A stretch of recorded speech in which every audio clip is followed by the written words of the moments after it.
Bonjour Yann Bergeau. Bonjour Claude. Vous êtes chargé d'enseignement à l'Université Jean Moulin et directeur du service universitaire d'enseignement en ligne, le SUEL. C'est quoi ce service? Alors ce service a été créé dans l'idée de se centrer sur les usages et d'apporter un soutien aux enseignants pour essayer d'intégrer les technologies de l'information, et même pour intégrer, plus qu'essayer, dans le cadre de leur pédagogie, de leur méthode d'enseignement. L'idée étant systématiquement, et c'est un peu ce que je défends, c'est de ne pas se centrer sur l'outil, on ne fait pas de la formation à l'outil, l'outil n'est qu'un prétexte pour arriver à la pédagogie. Donc ce qui suppose en amont, systématiquement, d'essayer de faire un point avec l'enseignant sur ses façons d'enseigner. Donc avec une approche qui est parfois un peu disciplinaire. C'est-à-dire qu'on ne peut pas avoir une pédagogie universitaire, à mon sens ça n'existe pas. On a des pédagogies disciplinaires, on a des approches qui sont disciplinaires. Alors avec Gérald Delabre, vous êtes les porteurs de ces journées du e-learning organisées à Lyon, avec le soutien du ministère de l'Enseignement supérieur et de la Recherche, du Conseil général et de grandes écoles du territoire. Hervé Croze, le père spirituel de ces rencontres, rappelait dans son discours introductif les sous-titres qu'il faut trouver chaque année pour qualifier ces rencontres. Pas toujours facile de trouver ces sous-titres. Vous avez choisi cette année l'enfance de l'art. Mais pourquoi? Alors l'enfance de l'art, parce qu'on est à la 7e édition. Alors déjà, l'idée de départ, c'était cette idée de 7e édition. Et ce qu'on ne voulait pas, surtout, c'est dire, voilà, il y a un âge de raison. Hein, parce que je pense que l'âge de raison pour le e-learning, c'est pas encore mûr, hein, c'est pas encore vrai. Que finalement, il ne faut peut-être pas écouter sa raison hein, pour faire du e-learning. Il faut essayer de garder un aspect ludique à l'usage en usant et en utilisant ces nouvelles technologies. Et cet aspect ludique doit se retrouver aussi sur l'enseignement. Donc l'idée du jeu était celui-là, l'enfance de l'art, je dirais plutôt, et puis d'autre part de dire que pour la définition même du terme enfance de l'art, c'est facile en fait, au final. C'est qu'une histoire de volonté, c'est facile.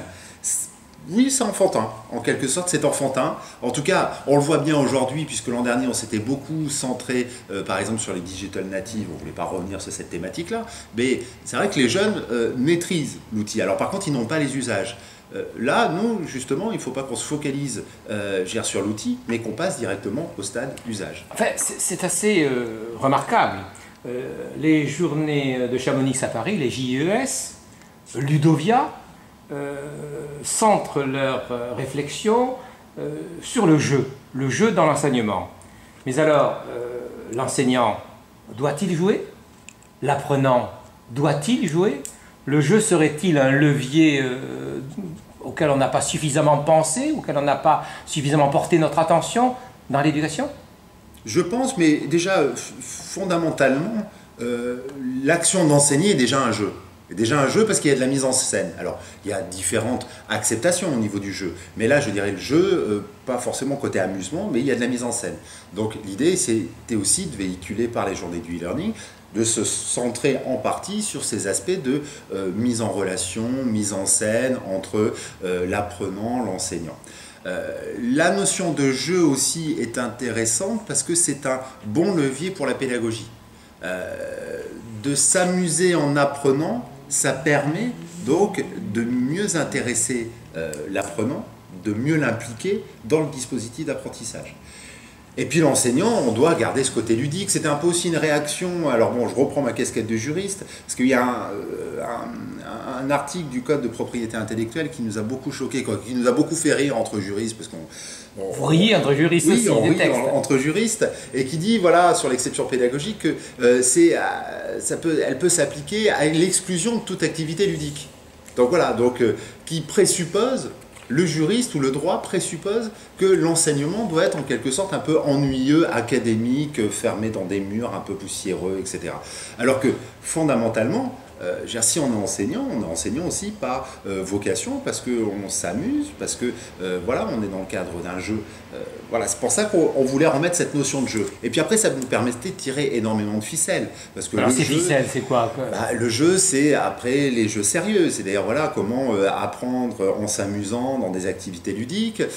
Comme je vous l'ai dit tout à l'heure, c'était la mise en scène. Le jeu aussi, on est dans le cadre du jeu. Ça nous permettait aussi de réfléchir sur le fait que le jeu n'est pas l'abstraction de toute règle. Donc il faut aussi des règles, parce qu'il y a une règle du jeu. Donc on est aussi dans un cadre que l'on construit. Ce n'est pas l'anarchie complète, le jeu. Non, au contraire, on pose un certain nombre de règles, on a des objectifs et on amène l'étudiant, l'apprenant à un objectif défini en respectant les règles du jeu. Au point que Cédric Manara, un de vos intervenants, pose même la question, voulut poser la question,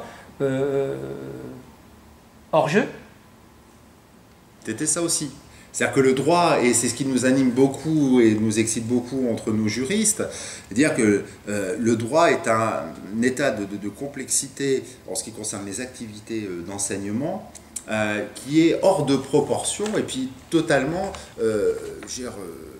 inapplicable dans la réalité. Et puis d'autre part, lorsqu'on explique véritablement ce qu'un enseignant peut faire d'un point de vue juridique, l'enseignant ça peut vite devenir un argument pour l'enseignant qui ne veut pas mettre en œuvre des technologies de l'information, de se dire, bah voilà, le droit me l'interdit. Donc le droit est hors jeu en quelque sorte, puisqu'il n'a pas pris en compte ces aspects. Et on l'a vu dans la conférence de Cédric Manara, parce qu'il parlait de hors-jeu, mais aussi de façon indirecte dans la première conférence, celle de Fourgousse, où il a parlé de l'économie du savoir et de la connaissance sans véritablement forcément l'attaquer frontalement, mais de façon peut-être un peu plus diffuse.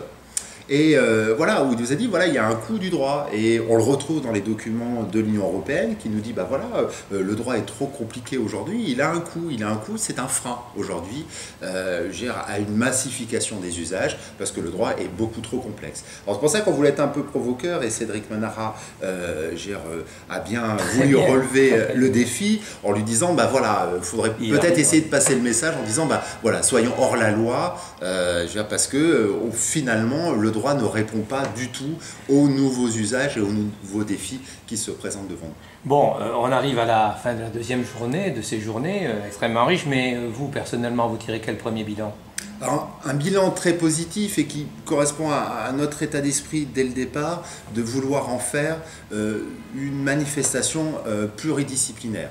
C'est-à-dire d'avoir comme ça des confrontations d'enseignants, de pédagogues, de décideurs, éventuellement d'informaticiens aussi, de techniciens qui viennent confronter des visions totalement différentes. Et éventuellement peut-être remettre en cause aussi leur approche en venant s'enrichir d'autres approches auxquelles on n'avait pas pensé. Et je repense ce matin, par exemple, on a parlé du temps, et c'est vrai que c'est des choses, même pour travailler dans le e-learning, c'est vrai que je n'avais pas pensé jusqu'à présent à prendre en compte cet aspect temps, hein, le temps de travail d'un apprenant. Donc voilà, donc c'est cette idée, ce foison d'avis qui peuvent être totalement divers et variés. Et je me souviens l'an dernier, vous nous aviez dit que votre préoccupation c'était de faire en sorte que ces rencontres aillent progressivement vers une forme internationale. Sous cet aspect-là, la présence de contributeurs, d'intervenants de pays autres que la France a été importante? Toujours, on continue toujours de travailler sous cet angle-là parce que au niveau européen déjà on a beaucoup d'exemples à tirer et d'enseignements en ce qui concerne par exemple ce qui se passe à Barcelone. Donc Margarida qui est intervenue ce matin, donc voilà, c'était très intéressant. On a l'école polytechnique de Milan, on a nos amis québécois qui sont venus aussi de Belgique. Donc c'est important d'avoir une vision parce qu'aujourd'hui, les études et l'apprenant, lui, a déjà une vision internationale. Il va aller chercher sa ressource sur le MIT, il va aller rechercher sa ressource à l'université de Barcelone, à l'université de Milan, Turin ou je sais pas, ou Berlin. Donc il a déjà cette vision, hein, il est déjà dans ce village planétaire dont on parlait déjà il y a presque une vingtaine d'années. Donc ça me paraît important d'avoir cette connotation et même cet aspect central dans le cadre des journées du e-learning. Et je suppose que vous pensez déjà aux journées du e-learning 2013. Ah bah oui, on y pense, on a commencé déjà à discuter de la date, ça nous a donné aussi de nouvelles idées en écoutant nos conférenciers et on va y travailler. On va peut-être laisser passer un peu le mois de juillet et puis dès septembre, on va commencer à retravailler puisqu'en gros, au niveau du programme, ça demande à peu près 3 mois de préparation. Donc c'est tout l'automne qui est consacré à la préparation du programme. Du côté, Educavox sera à l'écoute de vos réflexions pour être parmi vous également à nouveau l'année prochaine. Merci Yann. Merci Claude.